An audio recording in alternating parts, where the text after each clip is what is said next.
My name is Sienna Avery, and I was 34 the Thanksgiving my whole family let my table go cold. I had set 8 places, pressed linen, hand-lettered name cards, my mother's good gravy boat that I bought a twin of just to feel close to her. My parents never came. My brother texted an excuse. My sister posted a photo of the dinner she was hosting instead. And one by one, the chairs stayed empty, while the candles burned down to stubs. So I sat at the head of a table built for a family and ate alone, crying into food nobody else would taste. Then, my grandfather walked in out of the snow and pressed an old envelope into my hand. I thought being left at that table was the cruelest thing they could do to me. I was wrong. By the time the snow melted, 3 of them would wish I had never opened it.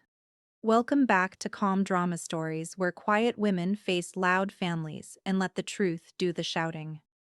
If a story has ever made you set a boundary you'd been putting off for years, you're in the right place. Drop a comment and be sure to subscribe. I had been up since 6 that morning because that is what I do when I am frightened. I cook. I balance. I make things so correct that no one can find a reason to leave. I am a CPA in Omaha, and November is my season of dead people's money, of estates and trusts and grieving families, who suddenly need every receipt their mother ever kept. So I know better than most how a number can lie and how it can tell the truth louder than any voice in the room. This was the first year I had a house big enough and a salary steady enough to host them all. I wanted it to be perfect. I told myself it was generosity. It was closer to a plea. For 32 years, I had tried to earn a seat at the Avery table by being useful, by being excellent, by being the one who never asked for anything and always brought the pie. A perfect Thanksgiving was just the grown-up version of a child's report card slid across the kitchen counter, hoping somebody would look up. I brined the turkey on Tuesday. I ironed the napkins on Wednesday. I wrote each name in my best hand, even the ones I wasn't sure would come, because hope is a stubborn accountant, and it always rounds up. At 10 that morning, the house smelled like sage and butter, and a future I could almost believe in. At 10:15, my phone lit up on the counter, and the first message slid across the screen like the first crack in ice you only hear after you've already stepped on it. It started small, the way these things always do. Bradley first. Hey, something came up. Can't make it. Sorry. My brother, 33, allergic to the word no and to commitment in equal measure. Then Dana, my sister, 36, change of plans. We'll do something another time. No apology, just the clean snip of scissors. I told myself traffic. I told myself flu. I told myself anything but the obvious. Then my phone buzzed with a photo I wasn't meant to see, tagged by mistake in a group I'd been quietly left in. It was Dana's dining room, my parents at the table, Bradley pouring wine, my niece laughing, a turkey, golden and whole, on a platter. I recognized because I had given it to my mother 3 Christmases ago. They were all there. They had simply chosen a different table than mine. I called my mother, Margaret, with my hand shaking so hard I nearly dropped the phone. She answered on the fourth ring, over the sound of people I loved enjoying themselves. Sienna, she said, it's a busy day. I asked her very calmly why no one had come.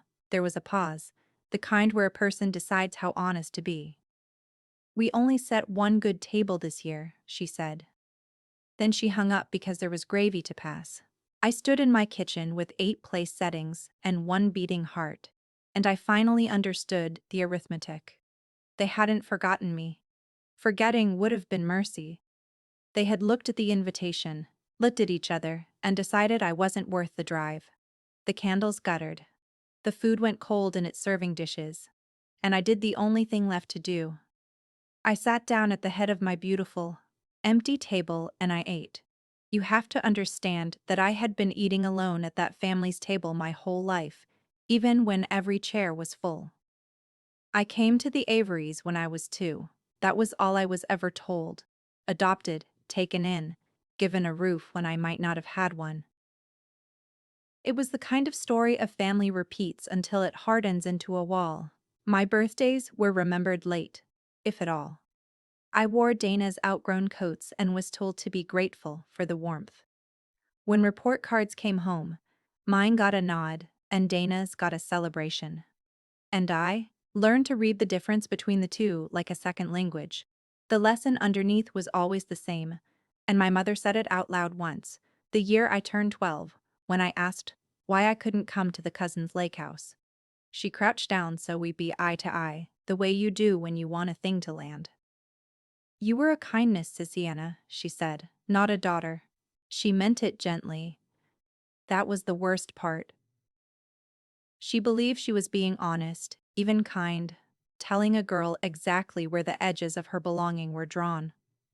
I didn't cry. I went to my room, and I studied, because somewhere in my small, bruised logic, I had decided that if I could only be good enough, useful enough, undeniable enough, they would have to keep me.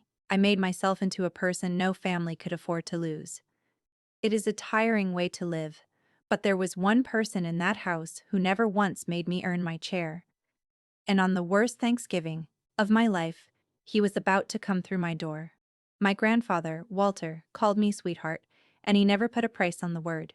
He was the one fixed point in a childhood of moving walls. Every autumn, when I was small, he'd set me on a stool in his kitchen, and we would make a spiced pear pie together, his big hands over my little ones on the rolling pin. Cardamom and cloven pears so ripe they'd bruise if you looked at them wrong. I still make that pie every single year. I have never once stopped to wonder why I know the recipe by heart when no one wrote it down. It simply lived in my hands, the way some songs live in you long after you forget who taught them. Grandpa was 80 that winter, or near enough. He'd had a fall in September, a bad one, off the back step in the first frost. After that he got quieter, foggier, more careful with his words, like a man crossing a frozen pond who can't quite remember where the thin spots are. My mother had stepped in to handle his affairs, as she put it, and I'd been glad, honestly. Glad someone was looking after him. I didn't ask questions. I was busy being the family's reliable nothing, the daughter-shaped helper who showed up for tax season and funerals and never for Christmas. So when I think back to that Thanksgiving, I think first of the pie cooling on my counter, untouched, a recipe I couldn't explain, in a house no one would come to. I didn't know yet that the recipe wasn't Grandpa's to give. I didn't know whose hands it had really come from. That was sitting in his coat pocket, folded into thirds, waiting in the snow. The doorbell rang at 6,000, long after the candles had drowned. I almost didn't answer. I thought it might be Dana, come to gloat or to apologize, and I had no appetite left for either. But through the glass, I saw a hunched shape, dusted white, and I pulled the door open to find my grandfather standing on my step. No hat, snow melting in his thin hair, breathing like the walk from the car had cost him something.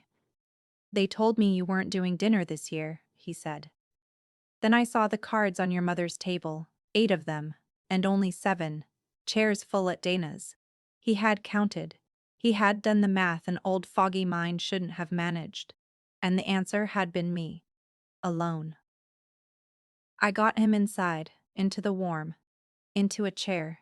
His hands were trembling and not only from the cold. Sienna, he said. They keep bringing me papers to sign. I sign them. I don't always know what they say anymore.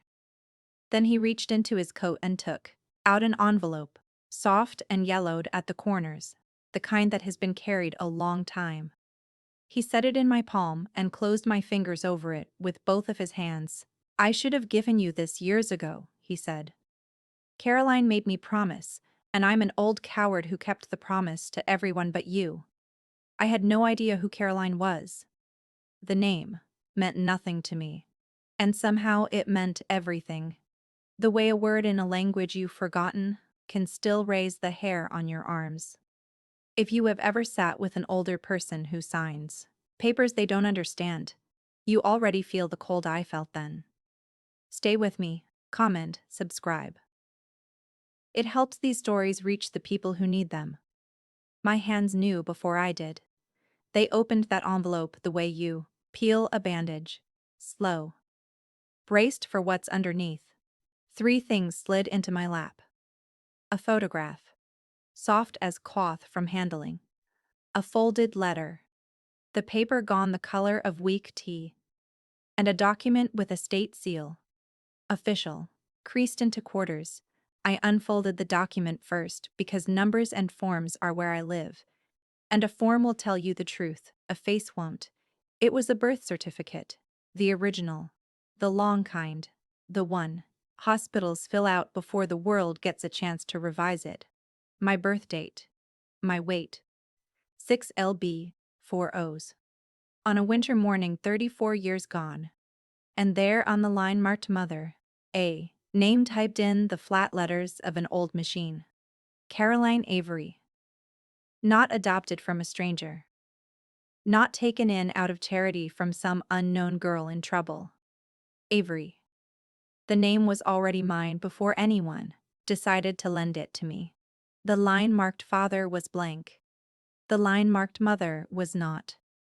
I looked up at my grandfather, and he was watching me the way you watch someone walk across that frozen pond. Hoping, praying that the ice will hold. Grandpa, I said, and my voice came out very small. The voice of the girl on the stool with flour on her nose. Who is Caroline? He took a long breath, the kind that has 34 years inside it, and he told me. Caroline was my daughter, he said, my youngest, your mother. The words went into me slowly. The way cold water finds you, ankle, then knee, then heart. Caroline, Raymond's little sister. The aunt no one had ever once mentioned in 32 years of Sunday dinners, of photo albums I'd flipped through looking for a face that looked like mine. She had been 26. There was black ice on Highway 75 the February I was almost 2, and a truck that couldn't stop. And after that, there was just a baby, and a grave, and a family that decided the simplest thing was silence. She was driving back to us, Grandpa said. Coming home. You were asleep in the back. You didn't have a scratch on you. He reached out and took my hand, turned it over in his, traced the lines of my palm with a thumb gone soft and spotted with age. You have her hands, he said. I've watched you roll out that pie crust every fall for 30 years and seen Caroline standing right there. That's her recipe, sweetheart, not mine. I just kept teaching it so a piece of her would stay in this family even after they scrubbed her name off everything. I sat very still. All my life I had been told I was a kindness, a guest, a girl with no claim, lucky to be let in the door. And here was a yellowed page from the state of Nebraska telling me I had been in Avery before I drew my first breath, not taken in, brought home. The grief of it and the fury of it arrived together, twins holding hands. But it was what he said next that turned the grief into something colder, something with edges, something I could use. Why? I asked. Why would anyone keep this from me? Grandpa's jaw worked like the answer, tasted bad. After Caroline died, somebody had to take you, he said. I was a widower, too old already. Raymond with her brother, the natural choice. But Margaret had just lost a baby of her own that winter, her third. The house was tight, money was tighter. And here came a child that wasn't hers, with a dead girl's face. He stopped gathering it. She agreed to raise you on one condition, that nobody ever told you whose you really were. She didn't want a ghost at her table. She wanted you to be grateful, not connected. And Raymond, God help him, he wanted peace more than he wanted to do right by his own sister's child, so they made you a story instead of a daughter. The kindness, the charity case. Every cruel small thing fell into place at once. The late birthdays, the hand-me-down coats, the careful, constant reminding that I was lucky to be there. It was never thoughtlessness. It was maintenance. They had spent 32 years keeping a wall in good repair, because the truth on the other side of it would have made me one of them, by blood, with all the claims that blood carries. A daughter could expect things. A kindness could only say, "Thank you." I looked at the birth certificate in my lap, and my mother's name on a line no one had wanted me to read, and I felt the last childish hope I'd been carrying finally set down its bags and leave. They were never going to choose me. They had decided that before I could walk. The only question left was what I was going to do about it. I unfolded the letter last, because some doors you open only when you're ready to walk through them. The handwriting was young, looping, sure of itself in the way of a person who hasn't yet learned how much can be lost. My dear Sienna, it began, and I had to stop and breathe because no one in that family had ever started a sentence to me with the word dear. She wrote it before she died on a night she couldn't sleep, the way new mothers don't. She wrote about my fists. How they grabbed her finger and wouldn't let go. She wrote that I had a stubborn chin and that she hoped I'd use it. She wrote that she was scared. A single mother at 25 with no ring and a family that loved her and judged her in the same breath. And she wrote a sentence I would carry into every room I walked into for the rest of my life. Whatever happens, she wrote, please make sure she knows she was never a burden to me. She was the best thing I ever did. I heard my own voice in the cadence of her sentences. I heard the dry little jokes I make when I'm nervous. 34 years I had wondered why I never fit the Avery mold. Why I was all sharp edges and quiet stubbornness in a family of soft, agreeable liars. Here was the answer in a dead woman's handwriting. I wasn't a poor copy of them. I was a faithful copy of her. And she had asked one thing of the people who took me. She'd asked them to do right by me. I sat with that letter in my lap and thought very clearly for the first time. Has anyone ever done right by me at all? Grandpa shifted in his chair and I watched the present crowd back in on him, the fog rolling over the clear patch he'd fought so hard to reach. There's something else, he said. Something I need your help with, and you're the only one I trust with. Numbers. Since the fall, he told me, my mother had taken over everything. The mail came to her house now. The bank statement stopped coming to him at all. He signed what she put in front of him because his hands still knew how, even when his mind had gone soft, and because questioning Margaret had always cost more than it was worth.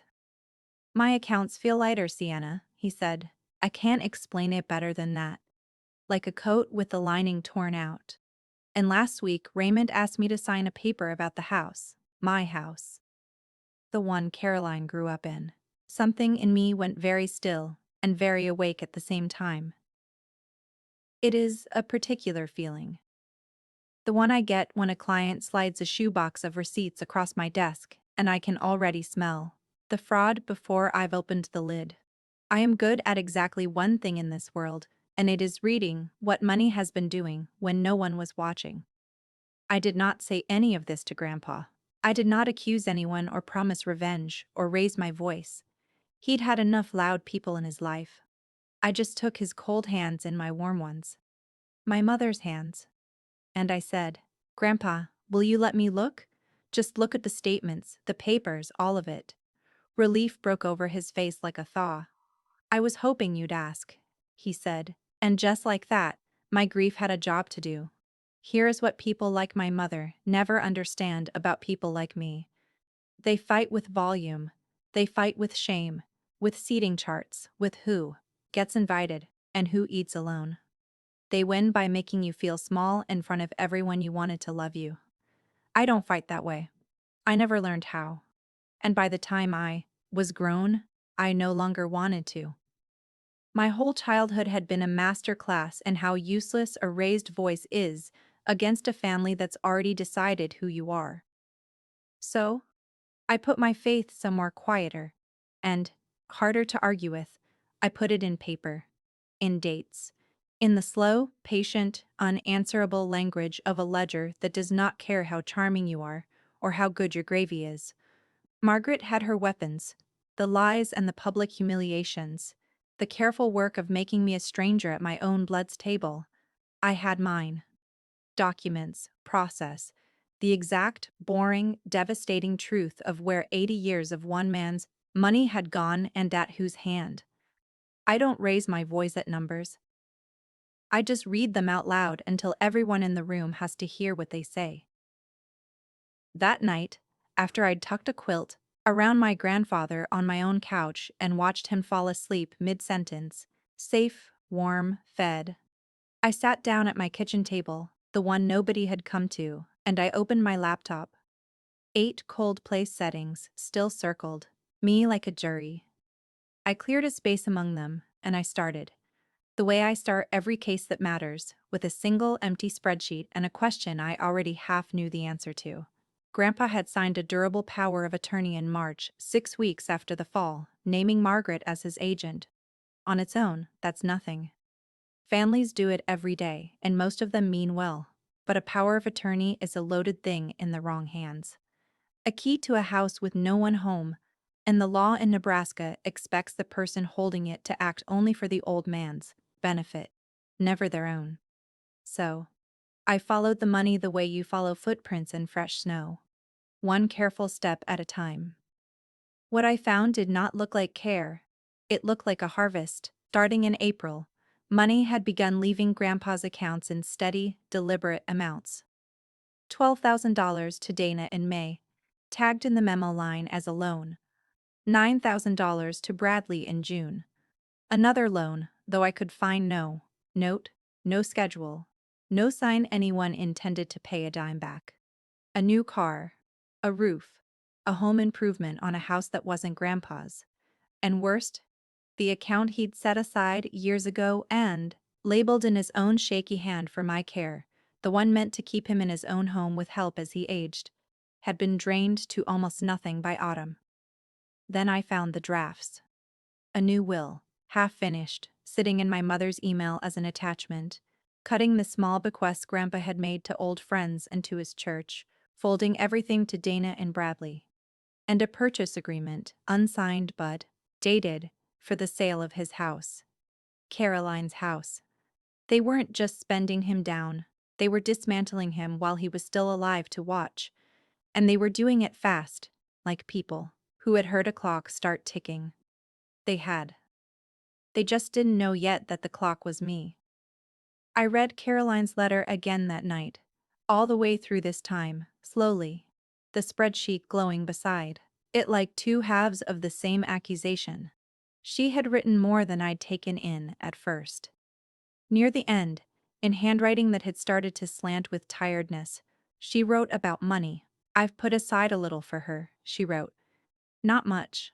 I clean houses and I save what I can. Daddy is holding it for me until she's grown.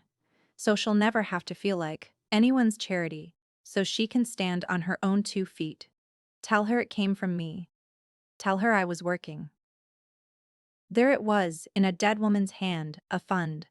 A small, honest, scraped-together fund started by a single mother on a housekeeper's wages, so that her daughter would never once have to feel the thing they'd spent my whole life making me feel.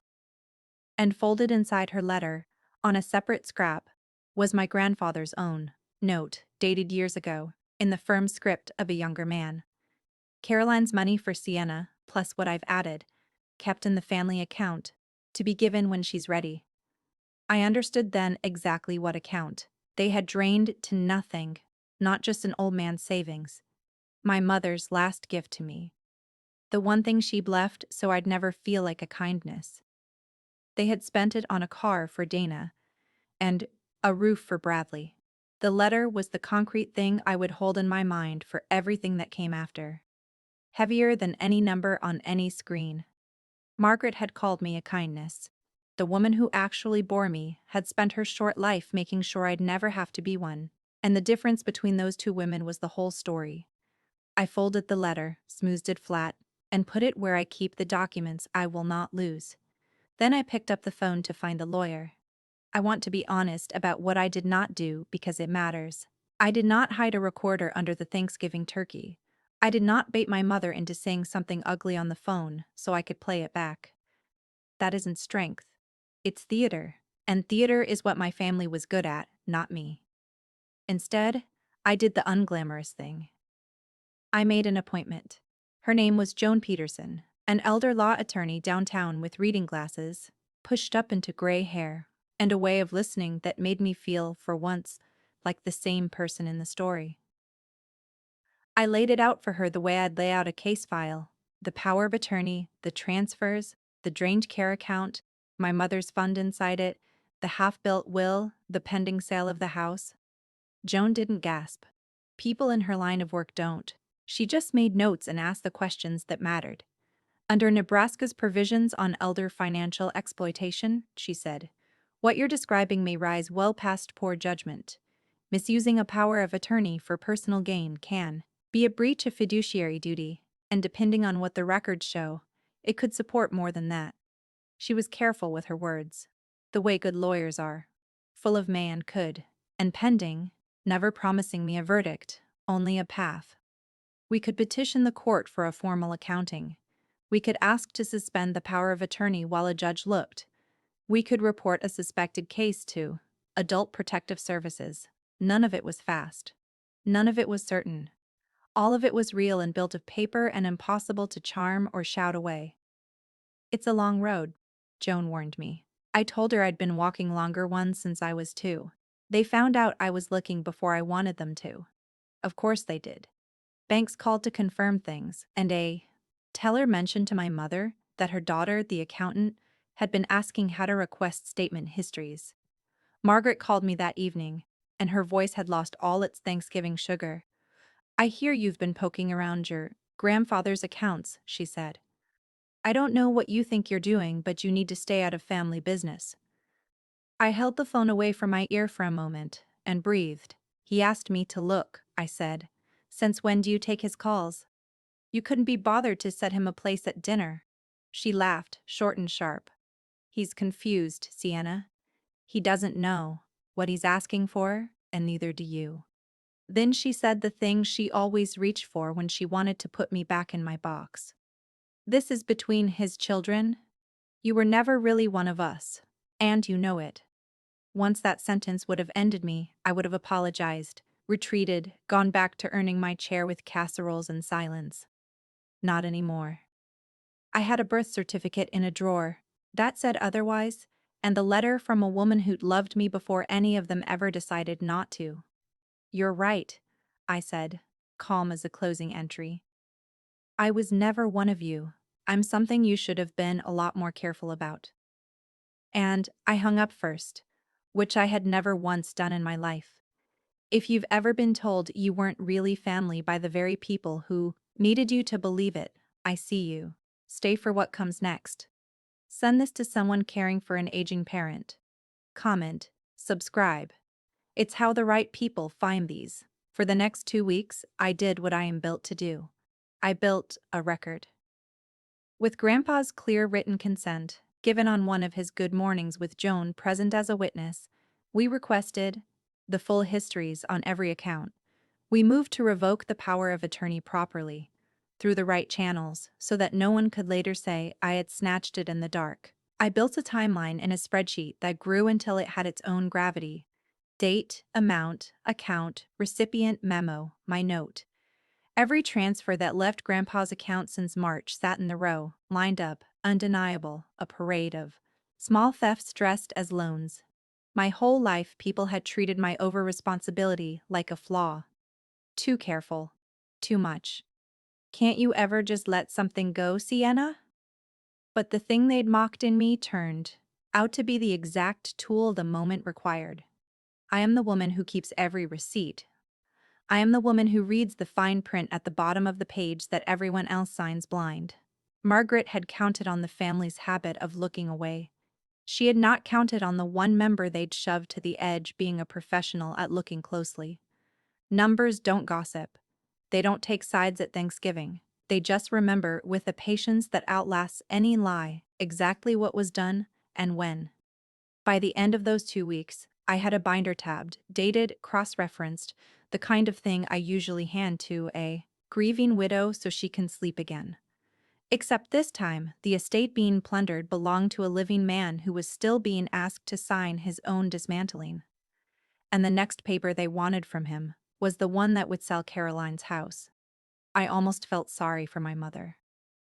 I want to put that on the record, because it would be easy to make her a cartoon, and she wasn't one. Buried in the old family papers I'd pulled, I found the dates. The winter I came to them, Margaret had lost her third pregnancy in October. Late. The kind that has a name and a tiny gown. And in February, with the grief still raw, her husband's dead sister's baby had landed in her arms in a house where the heat got shut off twice that year. I found a note in her hand from back, then to Raymond that said only, "I can't grieve mine while I'm feeding hers." For a moment, sitting on my floor surrounded by the wreckage of two families, I understood her. I was a wound she'd been handed before. Her own had closed. There were even records of her sitting up with me through a fever that first spring. A receipt from an all-night pharmacy. Her name on the line. She had not been a monster at the start. She had been a drowning woman handed an anchor and told to call it a gift. And then I turned the page, and the sympathy died the way it always died, with Margaret, on contact with what she actually chose, because understanding why a person started cold does not excuse what she did warm. She knew by autumn exactly what that drained account had been for. She had Caroline's letter in the same box of papers I'd just been crying over. She'd read it. And she had spent my dead mother's housekeeping savings on a luxury SUV for the daughter she did keep. You can be a victim and a thief in the same lifetime. My mother was living proof. I closed the file. The almost sympathy folded itself up small, and I put it away, and I did not take it out again. I gave Raymond a chance. He was my uncle after all. The only blood relative of mine left standing who'd actually known Caroline, who'd grown up with her, who'd carried me out of a wrecked car on a highway when I was not quite two. I drove out to his place on a gray Tuesday and sat across from him at his kitchen table. And I did not bring the binder. I brought the letter. I set it in front of him and watched his face do the slow collapse of a man recognizing his sister's handwriting. "I know whose I am now," I told him quietly. "I'm not here to blow up your life. I'm here to ask you to help me protect your father. That's all. Stand with me, Raymond. And most of this never has to leave the family." For one moment I thought he might. His hand went to the letter. His eyes went wet. And the boy who'd loved his little sister flickered behind the tired face of the man who'd helped erase her. Then he slid the letter back across the table to me, untouched, like something hot. "Dad's fine," he said. "Margaret's taking good care of him. You always did make a drama out of things, Sienna. Let it go. Let it go." The family motto. The two words they'd used to bury Caroline, and to keep me grateful, and to look away from everything inconvenient for 34 years. I picked up my mother's letter and stood. "Okay," I said. "I'll let you go." He didn't catch the difference, but I meant every word of it. I had just stopped asking permission from the people who would never give it.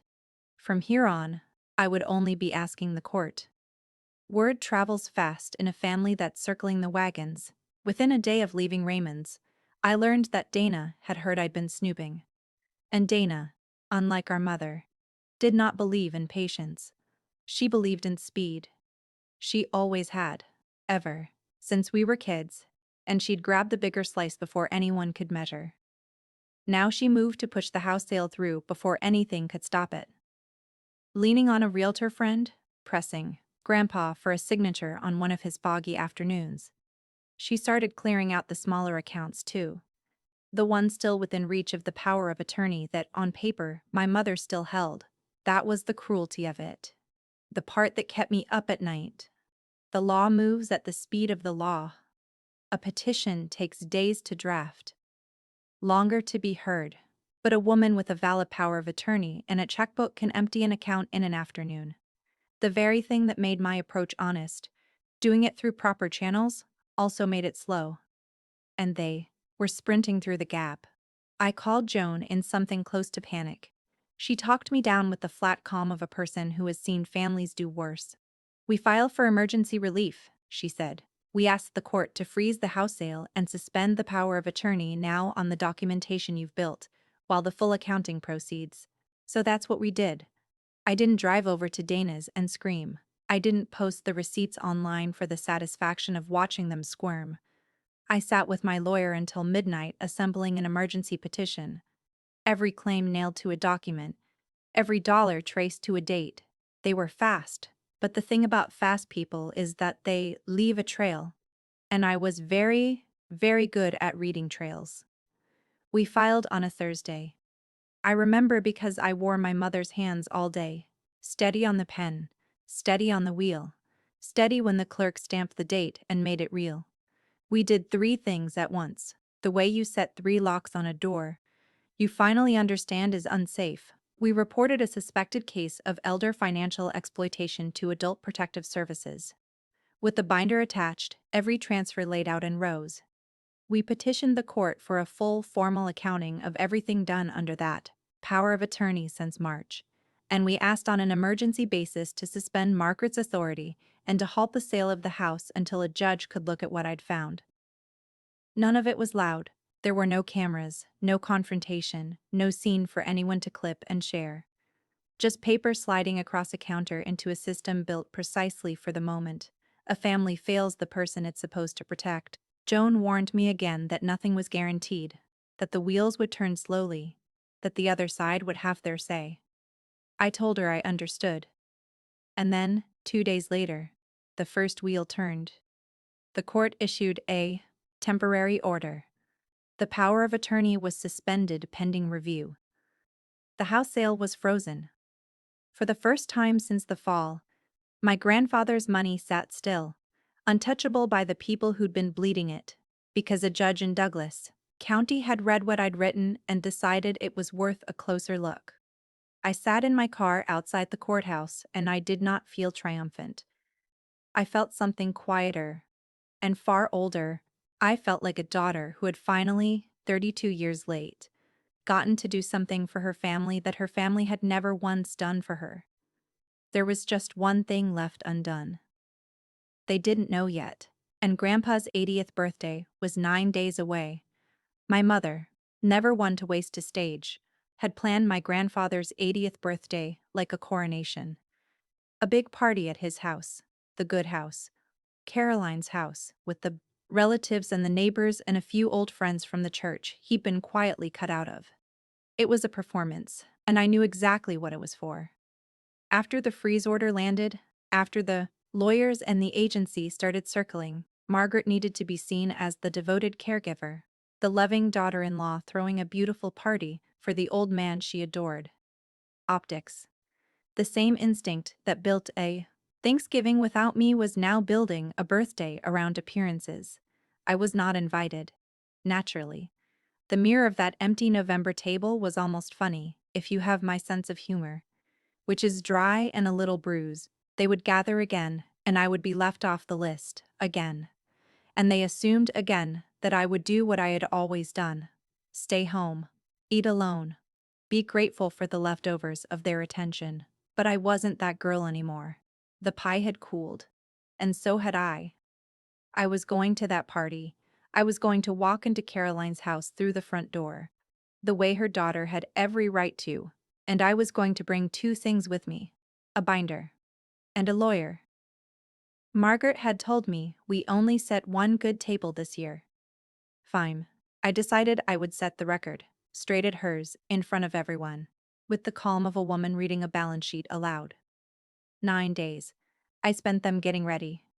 Not rehearsing speeches, tabbing pages. The truth doesn't need a speech. It just needs to be read in order. The night before the party, I sat at my kitchen table and assembled the binder one last time. And I watched my own hands do the work. Steady. Sure. Caroline's hands, Grandpa had said.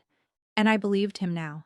They had held a rolling pin and a fevered baby and a housekeeper's mop. And now they squared a stack of bank statements and slid them into tabbed sleeves, and there was no tremor in them at all. Tab 1, the power of attorney. Tab 2, the transfers, in order with the memo. Lines that said loan over money no one would ever repay. Tab 3, the drained care account, and beside it a copy of Caroline's letter, so that anyone who read the binder would understand exactly whose savings had bought that SUV. Tab 4, the half-built will. Tab 5, the frozen house sale and the court's order beside it like a closed door. When it was done, I did one more thing. The thing that surprised me most about myself. I baked the spiced pear pie, cardamom, and clove and pears just past ripe. The recipe living in my hands the way it always had, except now I knew the truth of it. It wasn't a comfort I'd borrowed. It was an inheritance no one could drain, passed mother to daughter through an old man's stubborn love. I wasn't bringing it to make peace. I had no peace left to offer them. I was bringing it because I wanted something of Caroline's at that table, something warm to sit beside all the cold paper. Her recipe and her records, her sweetness and her receipts, walking through the front door together in her daughter's steady hands. I slept 4 hours and woke up calm. The morning of the party, the snow had stopped. Caroline's house glowed when I pulled up. Every window lit, cars lining the street. A paper banner over the porch that said 80 years young in my mother's careful hand. I sat for a moment with the binder on the passenger's seat and the pie warm in its carrier, and let myself feel the size of what I was about to do. Then, I went up the walk, and let myself in the front door, because a daughter doesn't knock at her own family's house. The party stopped the way a needle scratches off a record. Raymond saw me first and went pale. Bradley froze with a beer halfway to his mouth. Dana's smile curdled. And there, across the room, were the witnesses I hadn't dared hope for. Old Ruth from next door who'd known Caroline as a girl. Two of Grandpa's friends from the church, the very ones the new Will had quietly cut out. And by the bookshelf, in a sensible coat, holding a slim leather folder and a cup of coffee like she'd been invited, Joan Peterson, my lawyer, who had agreed that a public reckoning, witnessed and documented, was worth her Saturday. My mother came at me fast across the room, hostess smiles stretched thin over. Fury. "What are you doing here?" she hissed, low so the guests wouldn't hear. "This is family only. You need to leave." I held my ground and my pie. I did not raise my voice. I had promised myself I wouldn't. Not once, no matter what they said. And before I could answer her, before I had to, a voice cut across the whole bright crowded room. Thin and cracked and absolutely certain, the voice of a man who had counted 8 name cards and 7 full chairs and never forgiven the difference. Sienna stays. My grandfather had pushed himself up from his chair at the head of the room, one hand, white knuckles on the armrest, the other pointing at the seat beside him. The fog was gone from his eyes. Some mornings he came all the way back, and God had given him this one. "She stays," he said again into the silence. "And the rest of you are going to sit down and listen to what she found." Margaret laughed, that bright, brittle laugh she used to paper over cracks. "Dad, you're tired. You're confused. This is your party." "I am 80 years old," he said, "and clearer than I've been in months, and I am asking my granddaughter to tell the truth in my own house for once." Granddaughter. The word landed in the room like a dropped plate. I saw Ruth's hand go to her mouth. I saw Raymond close his eyes. I walked to the table, the long dining table set with my mother's good china, the family table I had never once been seated at as an equal, and I set the binder down on it. Not slammed set the way you set down something heavy you've carried a long way. Then I baked pie beside it, and the warm smell of cardamom and clove drifted up into a room that had gone dead quiet. "Most of you don't know who I am," I said, and my voice came out level, almost gentle. "So let me start there, because it matters to everything else. I have spent my career talking to rooms full of frightened, grieving people about money, and I have learned that the calmer you are, the more they have to hear you. So I was calm. I was the calmest person in that house. My mother's name was Caroline Avery," I said. "I'm not the kindness this family took in. I'm the daughter you hid. And in the last 3 weeks, with my grandfather's permission, I've been reading the records of what's been done to him since his fall." I opened the binder to the first tab. "Let's start in March." I read it the way I read any case, plainly, in order, by the date. On March 11th, 6 weeks after the fall, Grandpa signed a durable power of attorney naming Margaret his agent. The law says she could only use it for his benefit. I turned the page. In May, $12,000 went to Dana. Memo line, loan. There is no loan agreement. In June, 9,000 to Bradley. Also a loan. Also no agreement, no payment, no schedule. Dana's face went from white to red. You don't know what I do, actually, I said. Not louder, just steadier. And I turned another page.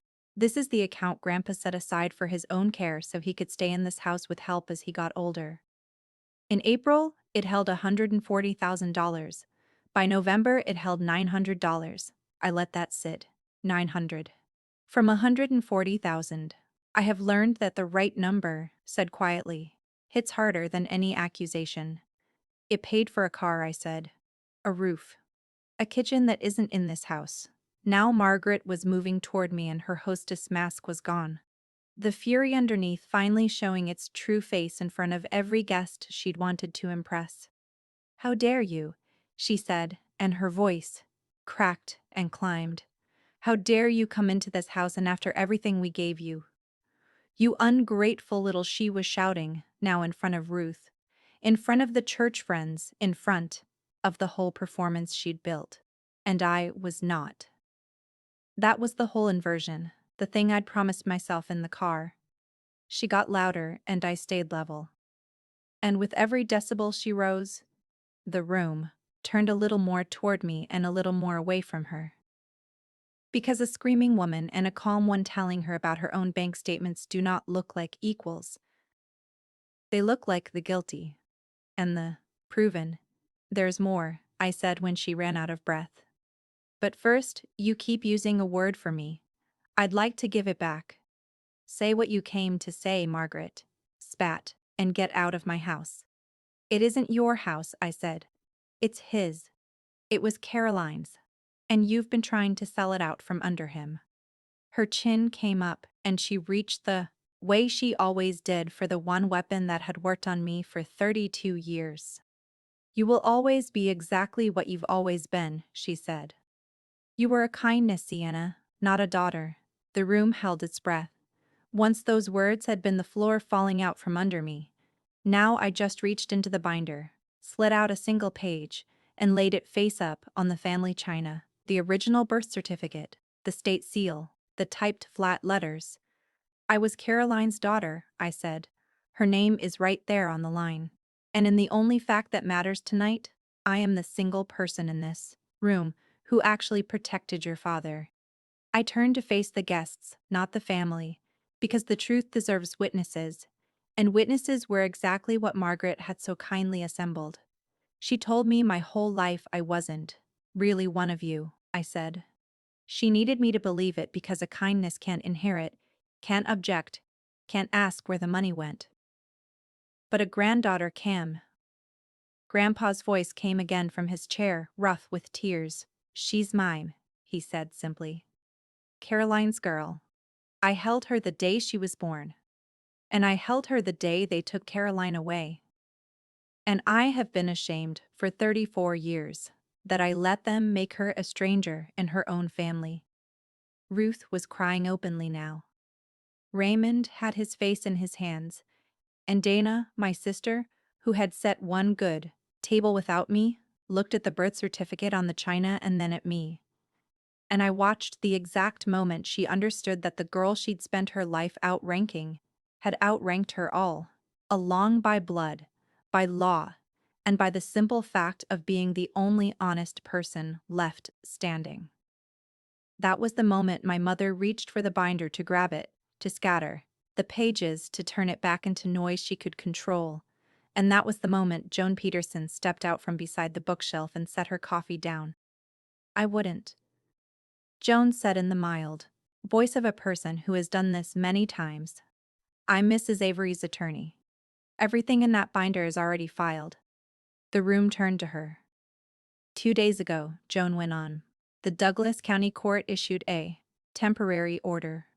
Margaret, your power of attorney is suspended pending a full accounting of every transaction since March. The sale of this house is frozen, and a report has been opened with Adult Protective Services regarding the use of these funds. She let it land, then added gently, You'll all have a chance to respond. That's how it works. But as of Thursday, no one in this family can move another dollar of Walter's money without a judge watching. There it was. Not a trick. Not a recording sprung at the perfect moment. Not some secret deed falling from the sky to save the day. Just the slow, unglamorous machinery of the law set in motion by a woman with a spreadsheet and a grievance old enough to vote. The power my mother had spent a year quietly hoarding had been turned off at the wall, and she had found out at the party she'd thrown to look devoted. Bradley sat down hard. Dana was already on her phone calling someone, anyone, and Margaret stood in the center of her beautiful, ruined party, mouth working, finding for once that there was no volume loud enough to shout down a court order. I closed the binder. I had not raised my voice once. The pie steamed gently on the table, and my grandfather, in the sudden quiet, reached out his hand to me across all of it. I took his hand. His thumb found the lines of my palm, Caroline's lines, the way it had on Thanksgiving night, and he held on. I don't want it handled by family anymore, he said, loud enough for the room. Any of you. I want a stranger doing my books. Somebody with no horse in this race, watching every dollar, so I can die in my own house, knowing the truths on the record. He looked at me. Including you, sweetheart. Especially you. I won't have them saying you did this for the money. I don't want the money, Grandpa, I said, and I meant it down to the floor. I turned and said it to the whole room, so no one could ever rewrite it later. I'm not here for an inheritance. I don't want the house or the accounts or a single dollar of what's left. You can write me out of every will in Nebraska. I came because somebody had to stand between this man and the people robbing him, and it turned out the only one who would was the kindness you threw away. I asked the court the following week to appoint a neutral fiduciary, a professional with no stake and no name in this family, to oversee Grandpa's care and finances. I asked for nothing for myself, and the record shows it. For 34 years, they had told me I had no claim on this family, so I made the only claim I ever actually wanted. Not to their money, not to their name. Just the right to protect the one person who'd loved me without an invoice, and to do it in the light where they could all watch and none of them could stop me. Margaret had wanted a story instead of a daughter. She got one. It just wasn't the one she wrote. Here is how it actually ended, because real life pays its debts slower than the movies. The court appointed the fiduciary, a quiet woman named Patricia, who runs my grandfather's accounts now, with the warmth of a parking meter, which is exactly what the situation needed. The formal accounting confirmed most of what my binder had already shown. Some of the money came back. The loans called in, the SUV sold. Adult Protective Services made its findings. There were no handcuffs, no dramatic perp walk, just the slow civil grinding of repayment plans and a permanent note in a file somewhere that the Averys had taken from their own. Margaret never apologized. She is not built for it. Raymond sent a single text months later that just said, "I'm sorry about Caroline," which was the closest that family ever got to the truth and still not close enough. Dana and Bradley. I haven't spoken to since, and I've stopped waiting for the call where they understand. I didn't slam the door on any of them. I just stopped holding it open. Stopped setting the extra places. Stopped rounding hope up. Grandpa stayed in Caroline's house with help that's actually paid for now, with Patricia watching the books and me watching the rest. He's slower these days, foggier, but on his good mornings, he still asks me to make the pie, and I still set him on the stool of my kitchen with his hands over mine, the way it started, the way it should have stayed. The cruelest thing they ever did was teach me. I had to earn a family. The best thing I ever did was stop believing them. This Thanksgiving, I set the table again. 8 places, the pressed linen, the hand-lettered cards, my mother's good gravy boat. The difference was, you came. Grandpa at the head, where he belongs. Ruth from next door, who tells me stories about Caroline as a girl until I almost feel I knew her. Joan, who turned out to be lonely on holidays and very good with a corkscrew. A friend from work I'd kept at arm's length for years because letting people close had always felt like a debt I'd have to repay. A neighbor and her kids, people I chose and who chose me back, with no blood and no obligation, and no invoice at the end of the night. The spiced pear pie sat in the center of the table, where it had always belonged, and when I cut it, I told them all whose recipe it really was. My mother once told me, we only set one good table this year, and she said it like a sentence, like a door closing. She was right about one thing in the end. You really only need one good table. I just had to stop begging for a chair at hers and build my own. The candles burned down that night too, the same as the year before. But this time, the light didn't feel like loss. It felt like every face it touched. 8 chairs, 8 people. Not one of them obligated to be there. All of them choosing it anyway. Family was never the people who shared my blood, or signed the papers that bound me to them. It turned out to be the one old man who pulled a chair up to my cold table when no one else would. And the handful of people I finally learned to set a place for on purpose, because belonging you have to earn was never belonging at all. That's my story. An empty table, an old envelope, and a grandfather who finally told the truth before it was too late. If it made you want to check on an older person's paperwork, or look a little closer at who's holding their accounts, take that as your sign and do it this week.